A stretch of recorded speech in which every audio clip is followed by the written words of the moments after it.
ইমাম গাজালি একটা কিতাব লিখেছে কিসের উপর? অহংকারীদের উপর। সেই অহংকারী উনি বলেছেন 4 শ্রেণীর লোক অনেক অহংকারী। প্রথম শ্রেণীতে কাকে রেখেছেন জানেন? আমাদেরকে। যদিও আমরা তো আলেম না, আমরা তো ছাত্র। আলেমদেরকে প্রথম কাতারে রেখেছে। কেন? কারণ এলম যখন কারো ভিতরে ঢুকে সে অনেক কিছু নিয়ে একসাথে ঢুকে। এলম একা কারো সিনার ভিতরে ঢুকে না, অনেক কিছু নিয়ে ঢুকে। তার মধ্যে একটা জিনিস হচ্ছে অহংকার।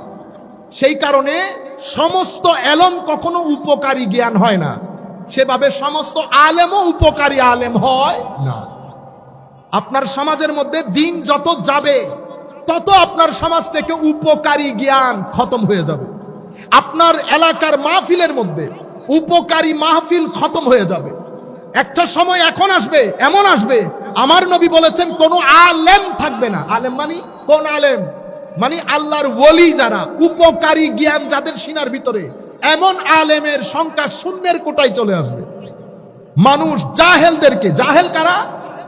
আরবি গ্রামার বুঝে কিন্তু যাদের সিনার ভিতরে এলমে তরিকত এবং এলমে সুলুক নাই, যারা আলেমে রব্বানি না, এই ধরনের আলেমের সংখ্যা শূন্যের কোটায় নেমে আসবে। মানুষ মূর্খদেরকে আলেম মনে করে প্রশ্ন করবে, ফতোয়া জানতে চাইবে। সে না জেনে ফতোয়া দেবে, নিজেও পথভ্রষ্ট হবে, মানুষকেও পথভ্রষ্ট করবে। এটা বুখারী শরীফের আওয়াজ।